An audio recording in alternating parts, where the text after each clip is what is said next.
Hello and welcome to the Toon podcast. It's a big weekend for Brisbane sport. Unfortunately, the Lions couldn't do it yesterday. They lost the AFL Grand Final by not very much, which was a bit of a tough one to take for those of us who follow the Lions. The Broncos are currently on the TV behind me, so if I'm turning around a little bit, that's why. But we're not here to talk about Brisbane's successful sporting teams. We're here to talk about Newcastle United, who themselves have been pretty successful over the last couple of weeks. They've beat Burnley 2-0 at home in what was a pretty routine win. I'm Jack in Brisbane. I've got Bobby and I've got Mark here to talk us through the match and a little bit of the stuff that went on around it and think about what might happen next across the next few league games. And of course, there's the PSG game in the Champions League, which we're not going to go too in-depth into because we've got a special preview of that coming up. But Bobby, I'll come to you first. What's your sort of general reactions and initial thoughts about that win against Burnley? It's the third league win in a row for us and the fifth clean sheet in all competitions in a row. What did you make of it? Yeah, I think defensively we're clicking, aren't we now? It's back to what we know we can do. So I think that's really looking good. I actually predicted a 5-0 win because I thought, after the 8-0 hammering, we found our goal scoring. And to be fair, I thought we would have been 3-0 up at half time, or we should have been. So my initial reaction is, I'm pretty happy with that. It was a pretty run-of-the-mill, easy 3 points. Yeah, it was. That's my dishwasher there in the background again. Sorry. It was. It was a pretty routine win. The kind that we haven't really seen this season. We've either absolutely blown teams away, or we've really ground out the win against Brentford, especially. But Mark, it was quite nice, wasn't it, to see quite comfortable. Really, it wasn't really comfortable until the second goal, but they never really looked in it apart from the first 10 minutes or so. But it was pretty routine, wasn't it, Mark? Yeah, look, I mean, keeping clean sheets, scoring goals, it's what you want as a fan, right? But the fact that I'm not sure they actually ever really looked like they were threatening us any part of the game. It's like even the early stuff, it's like, we had a couple of slips and in defense, but in general, I think they kind of flattered to deceive a little bit, and then we just slowly took over the game, and that's kind of what we are about now, where we're back to the defensive record that we had last season. That was so good to see, but now we're scoring goals as well, so it's great. Yeah, we'll have a bit of a chat about sort of why it's started to go well at the back and what's kind of clicking going forward as well, because it is sort of good timing where everything's come together at the right time. And I want to talk about those first sort of 10 minutes as well, those uncomfortable start to the game. But let's have a look at the lineups first as well. So there was 8 changes from the Man City Cup game, which was only really a couple of days ago. Pope, Lascelles and Isak kept their place. The defence was a bit interesting because Lascelles was playing instead of Botman. So when the team came out, there was a few sort of raised eyebrows about people who were clearly missing, injured. But I think that midfield three, again, I want to talk about them later because they seem to have the shirts at the moment and they're doing pretty well. And then Isak was in there instead of Wilson, who wasn't on the bench, so he was obviously injured as well. Gordon and Miggy. Bobby, thoughts on the team you saw and the bench as well, because there were a few key people missing, weren't there?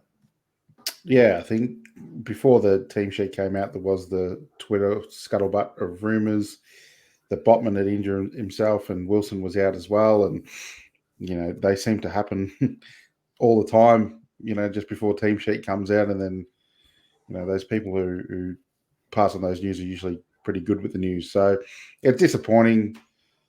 But, I think it provided an opportunity. I think Lascelles hasn't let us down either. I think he's been fantastic.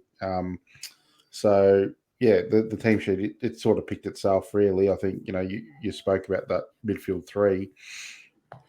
It's probably not what we thought would be the midfield three in the preseason, but it just goes to show you, doesn't it? It's like being a system-based team, it's the players who can implement their positions well that will get the gig. And these three, particularly Longstaff, are doing a cracking job of it.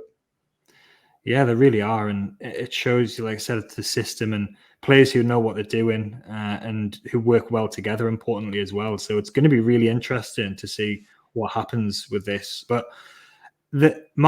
Eddie's changed his team a lot over the last 5 games because he's had to sometimes because of injury. But this is what we're talking about in terms of he's going to have to use his squad. You know, he's going to have to learn how to use his squad in which games as well. And you can probably say, based on the results over the last 5 games, that he's pretty much got it spot on, would you say, with his team selection for most of the recent games? Yeah, for sure. I mean, some of the selection choices have definitely been forced upon him as well, with injuries and things like that. But look, the fact is, the games are coming thick and fast at the moment. We're literally playing 2 games a week every week, between cup games and Champions League and league games. It was always going to be this case that if we didn't rotate the squad, and it was definitely something that Eddie Howe was going to have to learn how to do, given his reluctance to change teams last season. But we couldn't do the number of games we've got right now and not change up the side. The back 5, I think, kind of, yes, I understand that. Keep a nice settled team.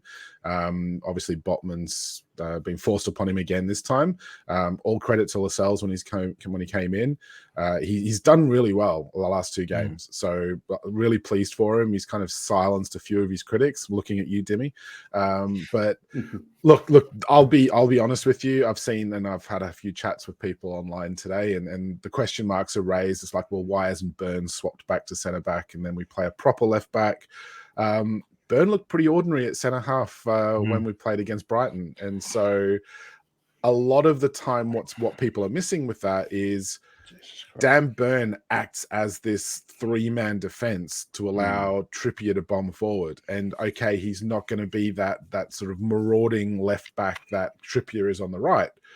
But to me, that kind of adds to the balance and the defensive solidity of the team, because we're not giving those same opportunities. And yes, okay, look, he was getting done for pace early in the game, and I'm sure we'll touch on the goal, the sort of the early chances for Burnley. But we've kept a few clean sheets in a row now. How do you change up a defense that's keeping clean sheets? I don't think you can. We'll address the problems as and when they arrive, but for right now, I think our defense is pretty much picking itself. Yeah, this has been happening since at least the Brentford game at home last season, where people first realised that Burn was actually playing as kind of a back 3, and you'd think people would kind of know by now that that's what he's doing. Fair enough, he isn't as good going forward, and that's fine. That's the weakness of his game, and that'll develop in the future when we get somebody who's better going forward. It's all part of the development of the team. But he was saying himself on 5 Live after the Sheffield United game that what he does actually is he likes running forward because it drags people away. It drags defenders away because they've got this 6'7" beanpole running through the middle of them. So it makes people a bit worried, even though if he does get it, he's probably not likely to do too much with it. So he's played a part of 5 clean sheets in a row. So I think it's fair enough that he's kept his place. And Lascelles, I'll hold my hands up. I didn't really want to be in a situation this season where we had to play Lascelles. Based on how he played, not last season so much because he was all right when he stepped in, but the season before, and he just didn't seem like he was going to be able to play in this kind of system where he's relied on to sort of bring it out a bit and pass it. But he's been doing it well. He played a really big part of the goal against Man City by doing that. There was one of the assists he got in pre-season against Brighton, it might have been, where he just sprayed this beautiful pass forward. So we can prove that he's doing it. And if he's the latest player to have the Eddie Howe treatment, fine by me, we're going into a situation where we're probably going to be playing PSG with Lascelles at centre-back, and I'm not too concerned about that, which I never thought would be the case sort of at the start of the season. So fair play to him and fair play to Eddie for sorting that out. We've talked about the first 10 minutes, so it looked like it might be a bit of a long afternoon in those first 10 minutes. Their winger, Koleosho, who I freely admit I'd never heard of before, he's only got a handful of senior games. He was causing some problems. Burn did fall over at one point as well, which is just a slip, which can sort of happen to anybody. It was a slip, yeah. It can happen to anybody. So he was outpaced once, but he's not as quick as that winger. He's going to get outpaced sometimes. But I think the important thing was how we reacted to that. But Bobby, did you have a feeling at the beginning in that first 10 minutes that it was going to be a long afternoon, or did you just think it was going to take us a little bit of time to settle down and start imposing our game? Bobby there? Yeah, I think Bobby's frozen. You got me? Yeah, got you. Yeah. Yeah. So when the game was kicking off, I thought, we're definitely going to be I didn't think Burnley had any threats against us.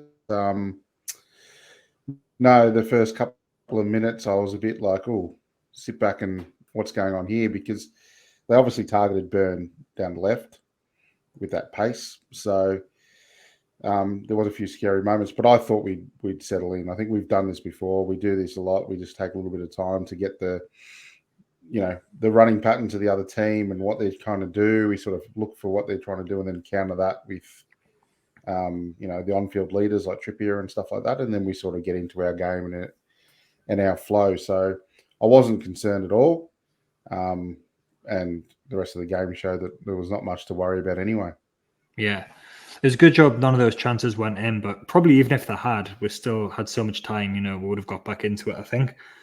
It was quite nice in a way, Mark, to see a promoted team coming and sticking to what got them promoted in the first place. They play a brand of football which is quite easy on the eye. There's a lot of passing and, they're not playing direct style football.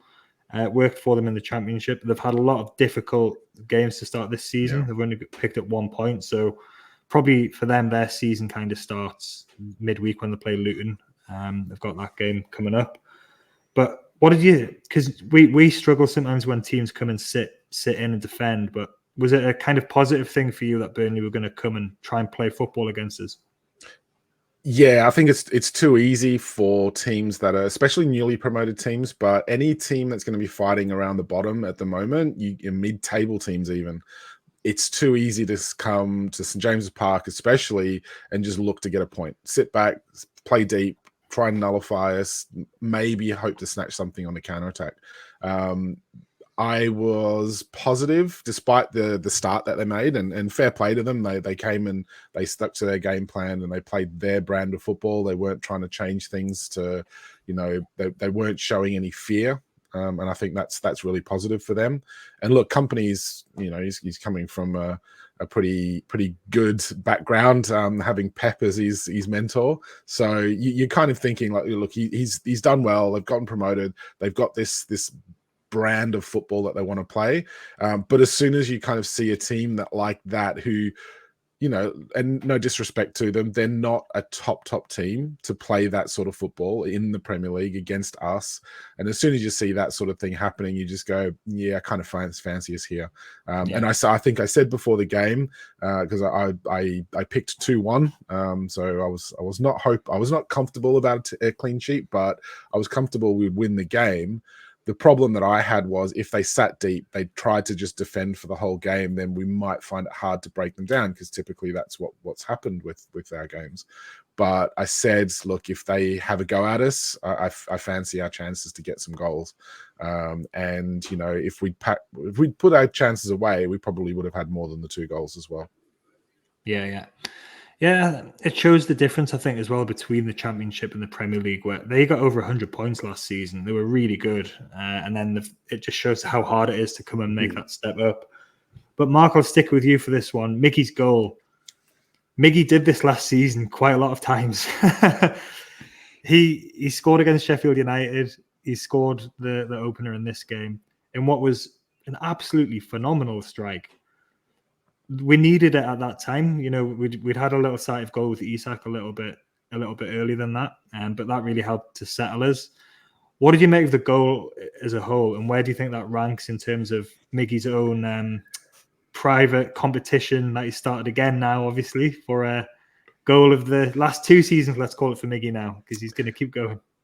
Yeah, look, first of all, I just want to say I'm so pleased for him, because the haters have been out in the early parts of the season. He hasn't scored for like 4 or 5 games, and suddenly everyone's on his back and like, oh, Miggy's crap, he needs to be dropped. And then he pulls out, a decent goal against Sheffield United, but like an absolute screamer against Burnley. And you think, that's kind of silencing some of his critics. I don't feel he gets the credit he deserves in terms. I mean, I'm a Miggy fan. I think, yes, okay, look, at some stage we need to upgrade. There are definite flaws in his game. He only has a left foot. We know that. But when he's going to pull goals out the bag like that, who cares about a right foot if he's got a left foot that good? So, yeah, look, I'm pleased for him. Absolute cracking goal. I don't know where that kind of ranks. It's definitely up there amongst the best. I feel like the Fulham game last season's probably still up there. Maybe the Villa goal as well. But yeah, he likes having his own little goal of the season competition amongst himself, doesn't he? It's funny as well, Bobby, how he's gone from someone who really couldn't score a goal, like as a winger in 2 and a bit years, to what he did last season, and now just carrying on. Do you think this is coaching? Do you think this is coaching that's gone into him, or do you think he's always had this in him and it's just what it's taken playing in a good team full of confidence to get it out of him? What do you think? Let's be frank. If you're playing Premier League football, you've got talent, right? So he's got it in him. Like every player there, no matter how much they get ridiculed, they've got talent to make it that far. It is so hard. So he's always had the talent to come from America on a big money signing for us. It was £20 million. He had the talent, but it's definitely coaching. It's absolutely 100% a coach that can play you in a role that's suited to you and give you a simplified version of what you need to do each week. You go out there and do it, and the benefits are there. And I think Eddie Howe, again, like, he needs a lot of credit for Miggy and his thing, but fair play to Miggy. He's putting these unbelievable chances away every single time, and that one, I think, I've got to look at the other ones again, but I feel that one's probably the finest of the lot. He's always scored goals, though. He's always scored goals for Paraguay, and that was always the criticism. Why can't he translate that to the Newcastle team?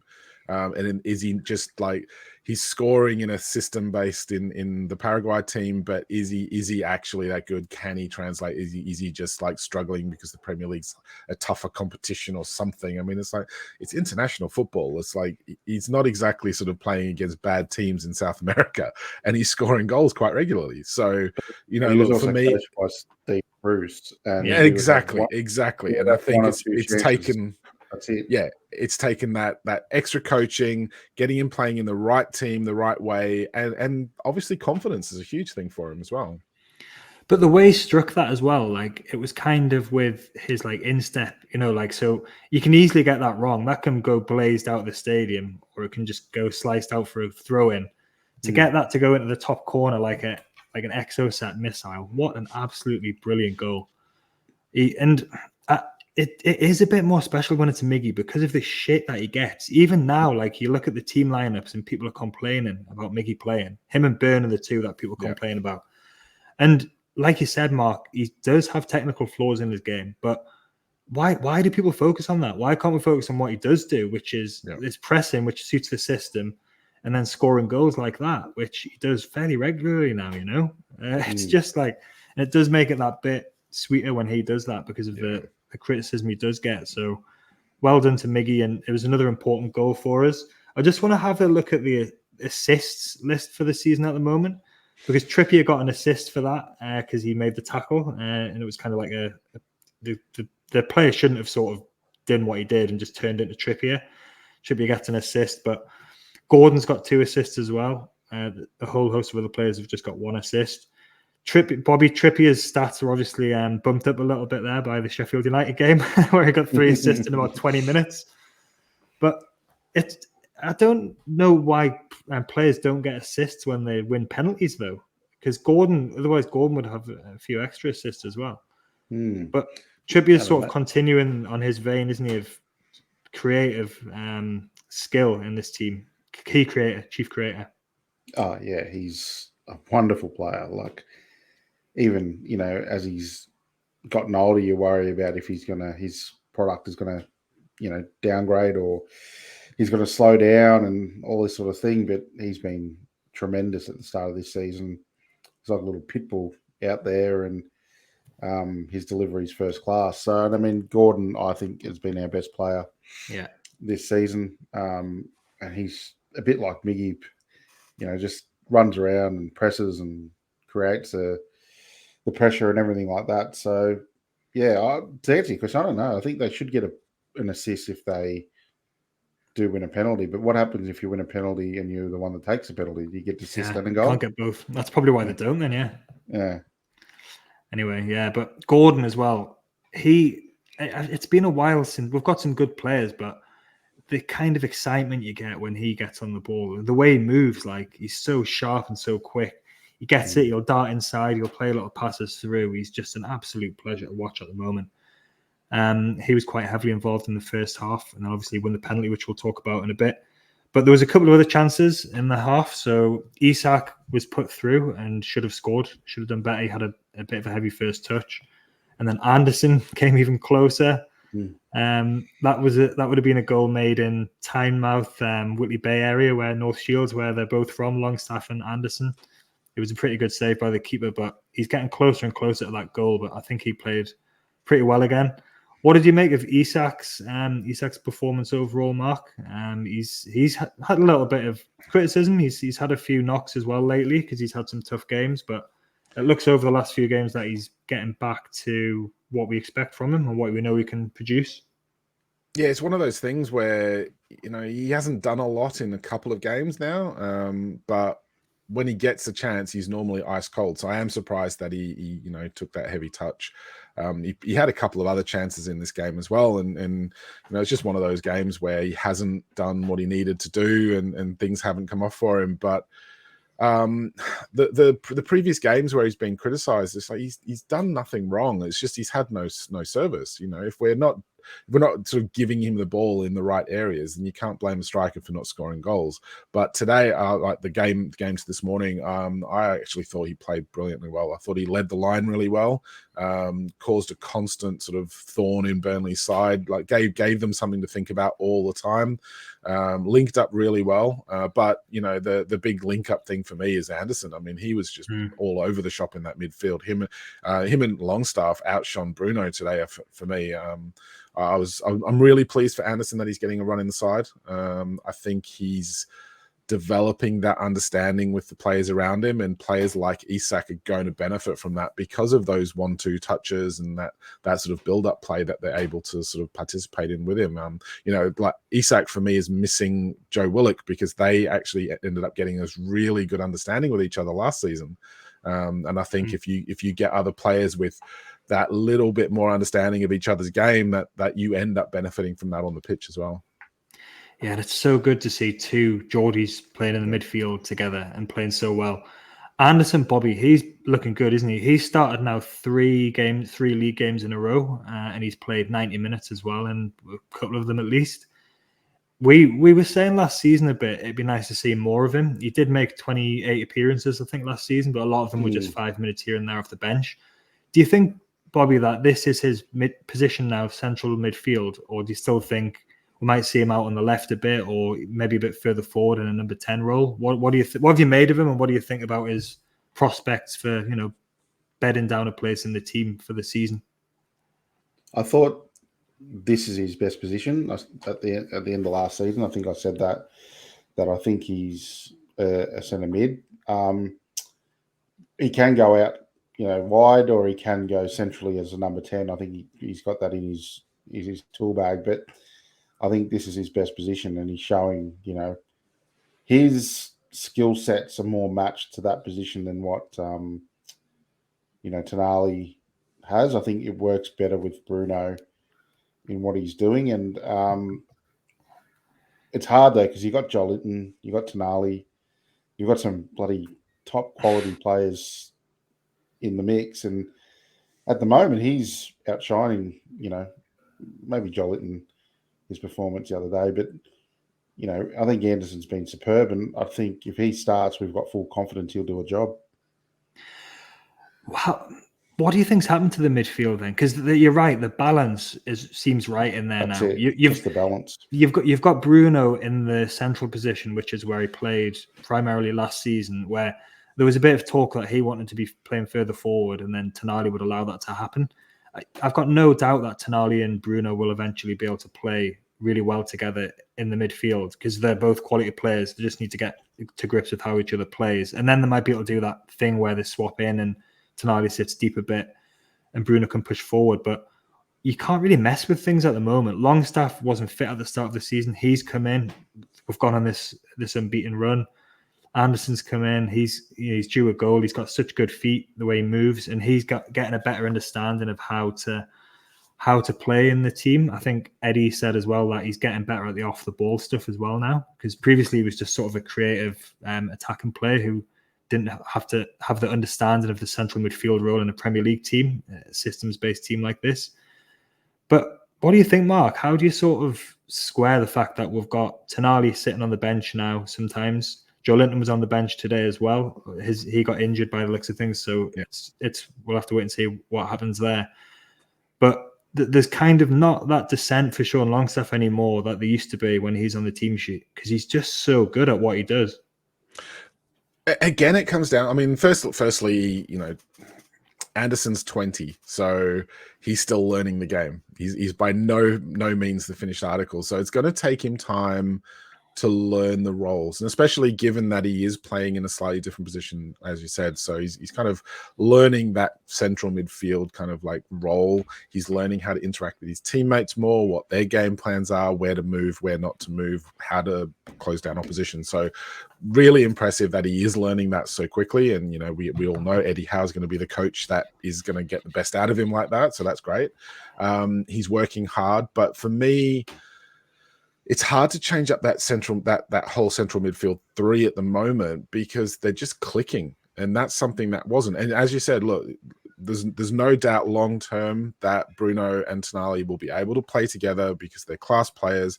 But it's the same as every time you add a new player into the mix, it's going to take time for them to get used to the system, get used to their teammates, and find out each other's game more than anything. Yeah. That midfield at the moment, though, allows Bruno to shine because what Longstaff does is he's not, we've said this before, and we say this about Miggy, there are flaws in their game. And that is it. They have their ceilings, and we know that's the case. What my big thing with Longstaff is, he does so much hard running off the ball, does the dirty stuff, and actually drags players out the way that lets Bruno have more space to work in. And that to me is really key. And that is why that midfield three currently are working so well, is because both Anderson and Longstaff are willing to run to allow Bruno more space and to give him options up the pitch so he's not trapped on the ball as much. And you can see as soon as those three are together, suddenly now all of those little, and okay, look, maybe it's a bit of contract stuff with Bruno as well. His mind's more settled, who knows? But he looks so much more assured on the ball because he's not waiting for something to happen. He knows that someone's going to be free. He knows someone's going to be running, and he's getting those passes off now where he's not having to sort of like delay and get closed down. So to me, the three just work really well because they're all doing what's needed. It's like almost like this team first mentality between the three of them. And it doesn't matter who's doing what, as long as it's coming off for the team, they're willing to do it. So yeah, for me, it's going to be really difficult for any of the other players to get back in there with the way those three are playing.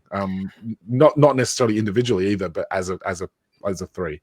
Yeah. And it is giving Tonali the opportunity to watch and to train and to learn how the team wants to play and how Eddie, what the system is. And having said all that, though, I wouldn't be surprised if Tonali starts against Paris Saint-Germain because of his Champions League experience. So, but what a kind of option to have, someone to come in who's got played in a Champions League semi-final. He's got 14, 15 caps for Italy, he's quality player. But it's great for Tonali because if those three are playing so well that he's kind of not needed as such, it gives him time. No one's like chomping at the bit saying, oh, he's got to come in. And then if he's not quite settled, then they start complaining, oh, what a waste of money. Oh, no, he's overvalued. Oh, it's another Italian that's failed in the Premier League. We're giving him time because he's not desperately needed in that team at the moment, the way they're playing. That's it. And it takes the pressure off him to come in and perform straight away.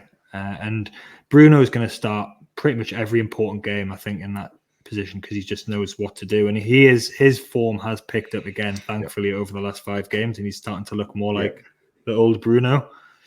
You win a penalty, Bobby. There's no one else you'd really want to have there stepping up for a pressure penalty than Alexander Isak, is there? That man, we've said this so many times, has got ice running through his veins. My heart was nearly pumping out my chest at almost 2 o'clock in the morning. He just stands there and it's like he's going for a walk around the park on a Sunday morning, isn't it? He just slotted it away. What a man to have in that situation, Bobby. I don't think I've felt as confident of a penalty taker since Shearer. You know, it was the same when Shearer stepped up. You knew it was a goal. You're off celebrating. And I feel the same way with Isak. He could just slow everything around him, just slows down. You know, it doesn't matter what the crowd's doing, doesn't matter what the opposition are doing. I go back to what that time when Trippier had the ball and then just smiled and passed it back to Isak. And, you know, we've obviously set up, but it was like, you know, that's just him. He's just so cool, calm and collected. And, you know, he's going to pick the right spot and it's going to go there. So, no, as soon as it was a penalty, you knew he's on the pitch. Even Callum Wilson to a, you know, great extent. I think we've got 2 very good penalty takers. So we're very blessed in that way. And the penalty itself probably was a penalty, wasn't it? It looked like a good tackle at first, to be fair, because it looked like the ball had sort of been diverted a bit. But when you looked at the decision, it looked like, I don't think he did touch the ball. It might have been Gordon's foot. It was a bit similar to the one against Sheffield United that he didn't get, but he did sort of get in between him and the defender fouled him. So penalty mark. Oh, definitely. Yeah, nailed on. Absolutely no contact on the ball from the defender, just kind of like bundled into the player. I mean, let's be honest, Gordon knew what he was doing. He's put himself in that position to win the penalty. But look, if the defender's going to jump in like the way he did and not make contact with the ball, then you can't really complain that it's a penalty. And for me, given the amount of crap that we give the referees, and certainly some of the decisions this weekend has backed that up. Fair play to the ref for getting that right, because he saw that, he got the decision spot on, and obviously VAR backed that one up. And it's another example, Bobby, of what Gordon brings to the team as well. We talked about why he's not getting given assists for when he's fouled for penalties, but he is fouled all the time, isn't he? Like he does play for it to an extent sometimes, but it's not like he isn't actually being touched and fouled as well. Like he is getting fouled in the penalty box and outside the penalty box because he's so quick and he's so tricky. Yeah, they're all penalties, but he's contributing like 70 or 80% of the the contact, because he's just so smart. You know, that's one of the things about him. He's just so crafty, like in what he does. His ability to think quickly, because he's going a million miles a minute. The game's going a million miles a minute, and he's just, I know what to do in this situation with the ball there. It's a skill. It's an art form. The Brazilians, the 90s was all that, wasn't it? They do that. So, no, fair play to him. He's so important to us now. Like he wasn't a new signing this season, but he feels like a new signing. And he's just, that 40 million, you know, Everton fans aren't laughing anymore. Especially not after they got beat by Luton, but he does feel like a new signing, and that's it in a good way, though. Not like when Pardew used to say it about, I don't know, Sylvan Marvo or someone who'd been injured forever. Like Gordon, it's just been talked about so many times that he wasn't fit, and now he is fit, and that he's got confidence. Go on. Yeah, let me say this. Like we just spoke about Tonali and needing time.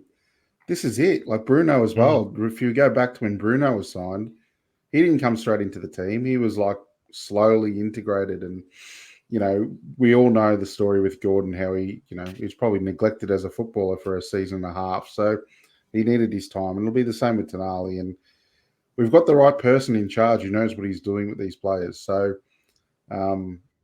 they're all good players, and I think just give Eddie time to work his magic, and we know he's got that in his resume to turn these players around. So, you know. And you think about what you can do with what he's done with people like Jacob Murphy and Miggy, you know, who a lot of people had written off. Joe Linton is obviously the biggest example, but Longstaff, what's he going to be able to do with, even like Fabian Schär, like everybody? What's he going to be able to do with players like Gordon and Tonali, who've got such a high ceiling that nobody even knows how high the ceiling is? Hall. Livramento can't get in the scary. team at the moment Scary because of Trippier. But yeah, it makes you laugh when people talk about wasting money on fullbacks, and then Livramento comes in and does what he did against Man City. Like, people just need to trust, don't they, and understand what's going on. And it's nice to see checkers. Yeah, exactly, absolutely. But it's nice to see a routine. We saw it out pretty comfortably. There was no kind of danger. I think they had a header that Pope made a good save, but the stats sort of bear out that it was a pretty comfortable routine win. 20 shots we had, including 8 on target, 53% possession, one more passes than them, higher pass accuracy. It's just points marked, isn't it? It's a pretty comfortable routine win in the end, apart from those first 10 minutes. Obviously, Nick Pope's kind of like dug us out early doors in that game with a really nice sort of save with his feet, which he does quite often. But those stats pretty much sum up. I mean, I don't think anyone can complain that we've got 3 points from that game. It was fairly comfortable for us for most of the game. And I think it was more a case of when we were going to score than if. And it was just, the more the game went on, the more we started to dominate the game. I'm actually surprised that the game ended with that level of possession. I thought we would have been a bit higher, to be honest. We seemed to dominate quite clearly on the ball, and we won the ball back consistently. I'm pleased our passing accuracy is like hovering over that 80% mark. I mean, I remember one pass that Bruno put to an opposition player. And that's the sort of thing that I think there's a lot of fans on social media kind of like focus on that one pass that gets misdirected, and see, they're crap. They've like, they almost cost us the game. It's like they don't see all of the other really good passes that come off. So yeah, for me, the fouls, I think, kind of sum it up. I was a little bit disappointed in the ref that he didn't take control of the game earlier on. There were a lot of niggly fouls. Nothing major from Burnley, but yeah, they were definitely like doing their best to kind of like just, drag players back and leave their foot in a little bit, just to kind of like break up play quite regularly. And certainly in that first half. And the ref didn't quite stamp on it early enough for me. But I mean, maybe there was a red card on the agenda if he had, because that was clearly what they were going at. No, I'm more than happy with those stats. I'm more than happy with the game plan that we went out with, executed it well, and got a deserved 3 points. Yeah, but it didn't quite come at no cost, because we have got a few injuries now. So first of all, Gordon got suspended, so he's going to be out of the West Ham game. That was always going to happen. Which to have accumulated 5 yellow cards already is a bit stupid, really. Like, and that's Joe Linton level. That's him. That's him, and that like Eddie said, he plays on the edge, and you can't kind of take that side away from him. But you would just and it was a stupid yellow. Yeah, exactly. You'd like him to just use his brain a little bit more sometimes before he does something, because he's going to be a big miss against West Ham. Joe Linton came on for about 30 seconds and then got injured as well. And it was a bit of a worrying one because he went down without contact from anybody. I think Eddie said he might have a hamstring problem. Bit strange because he came in and played 90 against Man City, and then he's gone down in this one. Barnes is obviously already out. Wilson and Botman as well. So something's going on with them where they're obviously not 100%. So last season, Bobby, we kind of didn't have too many injuries or suspensions. We sort of had a good run. This season, we are getting some, but because of the squad depth now, we still look like we should be all right to see us through the next period of games. Bobby, to the international break, what do you think? Yeah, I think looking at the games coming up, it's not like our early part of the season fixture, so hopefully there's enough there. But you don't want to miss, like, Botman. I think he's our most important player. Like, I think Lascelles is doing well, don't get me wrong, and I'm not upset that he's starting, but Botman he's a colossal, and him missing Wilson for added depth. I think Isaac can do the job. Gordon's a big loss. He's a massive loss because I think he's been our best player. Barnes. So they're not the injuries you'd love to have back, but it is what it is. I think we'll have to look at what the injuries are, why we're doing it. Is the training load too heavy? Is these 3 games a week, are they getting the right things? But we've got the right team, the fitness team as well, to sort that out. So hopefully they'll be back and, we'll be kicking with a full squad soon enough. Just means Anthony Gordon's going to be unleashed against Paris Saint-Germain, knowing that he's going to get a breather at the weekend. That could be a very nice thing to watch. Yep. But yeah, they need to just see. It's good that it gives other players an opportunity to come in now, players who can play at the level and stake their claim. And that's what you want, the healthy competition. So we'll see what impact the injuries have, if any. And then there is an international break coming up. So that's maybe going to be a good thing if not too many of the players go away and they can try and I think that's what we used the last international break for as well, to try and get some fitness into some of the players and, give others a breather who needed it.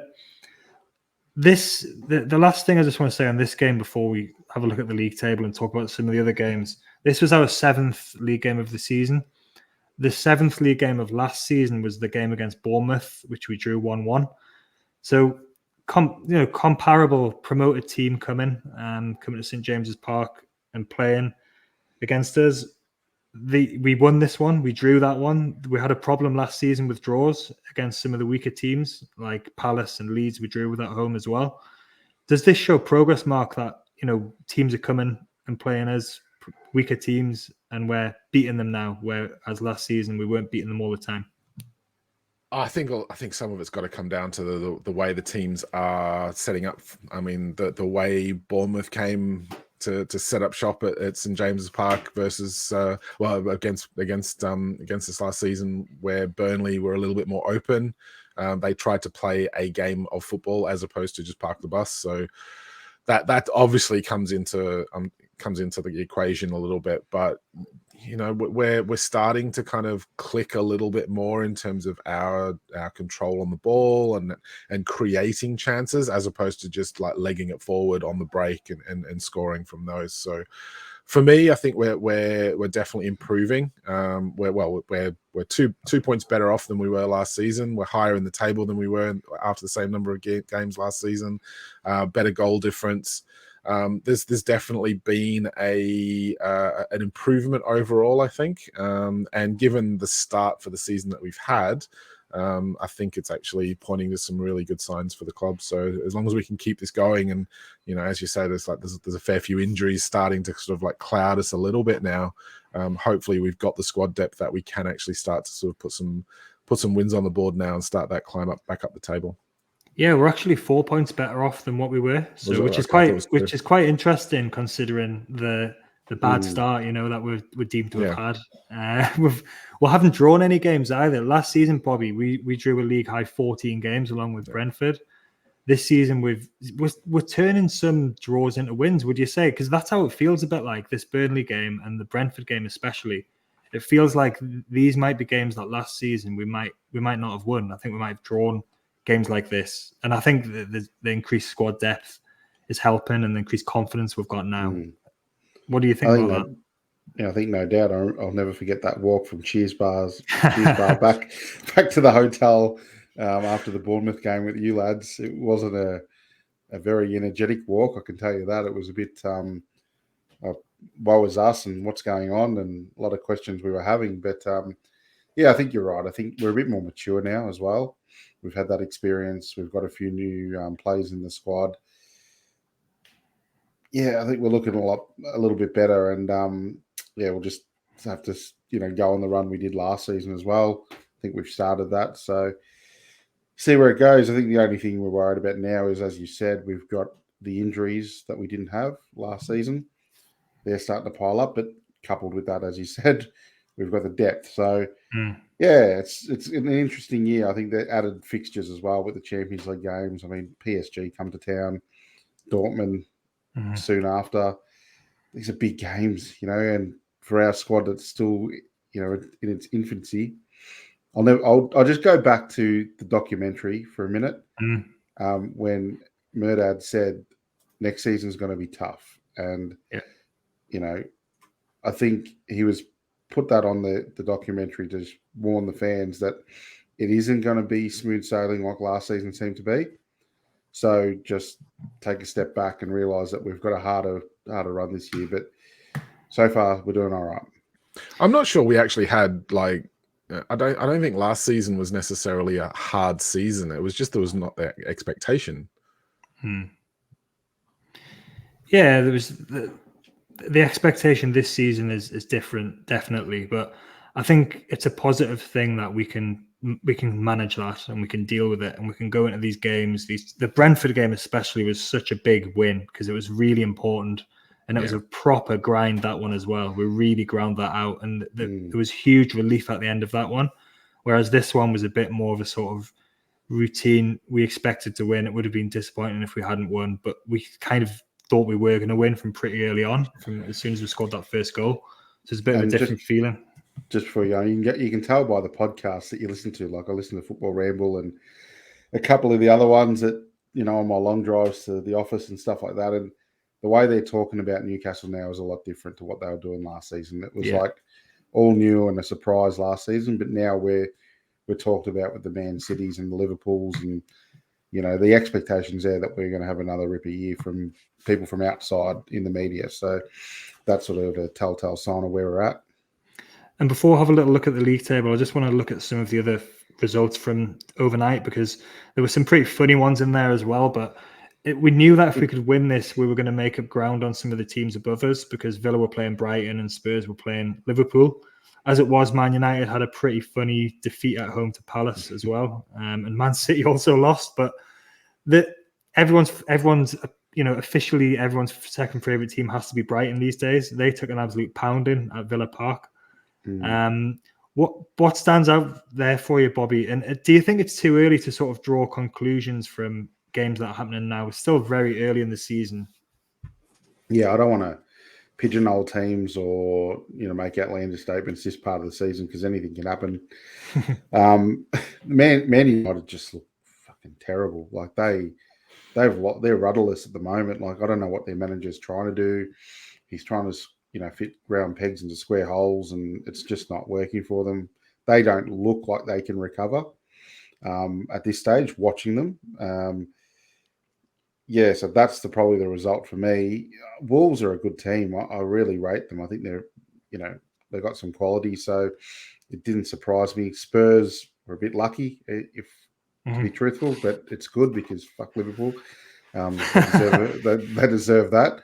And the Brighton Villa game that still amazes me. I want to go back and rewatch that game because from all the reports, it was not a 6-1 scoreline, but Brighton's defence just sort of put out the welcome mat a few times. So, it's an interesting season, and of course, well done to Luton on getting your first win, and particularly because it's against those scumbags. So, all good.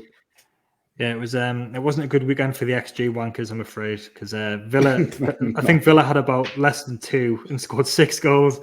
Everton had over 3 and scored 1, and Luton had less than 1 and scored 2. I think so. Anyway, never mind. Let's look at the league table. I was a bit disappointed that we're still only 8th. I thought that we might have jumped up a bit, but West Ham won. But Mark, it's kind of settling into more what we expect the league will look like. Maybe except for, I think, probably Man United and Chelsea, people thought might be a bit higher. But the rest of the teams up there in the top half is sort of what you would expect. And it's good to see there's only 4 points off 4th now. So we're in touch and distance of the Champions League spots. Yeah, look, I mean, we're starting to crawl our way back up the table now. As you said, I agree with you. I thought we would have been maybe 7th or even sort of bumping up into 6th spot this weekend. Games didn't quite go our way for that, but what they have done is really compress the top of that table. So we're actually closer to the top now than what we would have been. Crystal Palace are that team that's always going to be kind of in and around the mid-table mark, so you expect them to be there.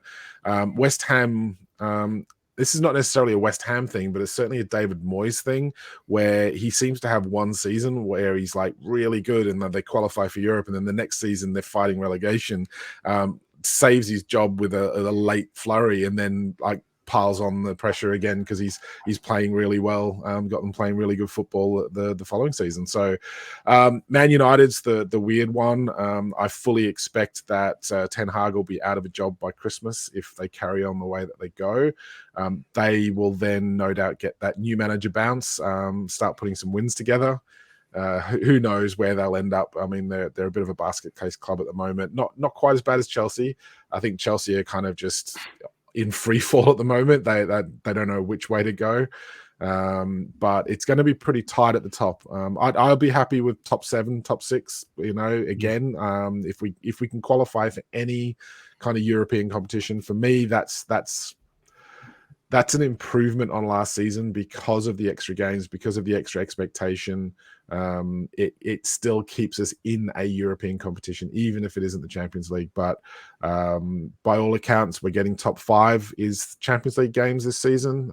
So there's an extra space up for grabs. Hopefully, we can snag one of those again.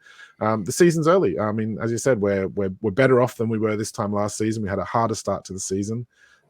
So it does actually bode well for Newcastle, and as long as we can kind of maintain form through the injuries and these extra games, then I think we've pulled ourselves back into a relatively good position for the rest of the season.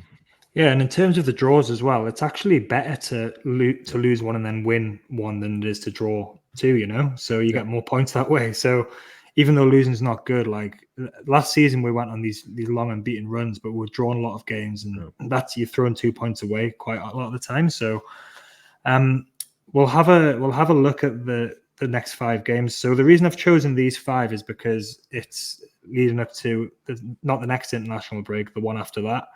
So we've got West Ham, and then there's an international break. Then we've got Palace at home, Wolves away, Arsenal home, and Bournemouth away. So to be on track for last season's points per game, we would need to win 3, draw 1, and we could afford to lose one of these games. The fixtures, Bobby, have started to look a lot kinder to us after that start. West Ham's obviously a hard game. Arsenal are playing well, but I feel like we kind of owe them at home as well after last season where we gave them a really good game. But do you think we're capable of picking up 3 or 4 wins out of these games and putting us into a similar points position as what we were in last season overall? Yeah, absolutely. I think we've got it in us to win the 3 games there. I think Wolves and West Ham away are quite difficult, but not scary. Not like we can't do it. So yeah, and then Palace at home, Arsenal at home, Bournemouth. Yeah, I think we should be. I'll say that very cautiously. We should be all right to get that tally that you want, if not more. And I suppose part of the unknown is Europe as well. Like we obviously reacted very well to the last European game, Mark, but I don't know if we're going to beat West Ham 8-0 after we play PSG, put it that way.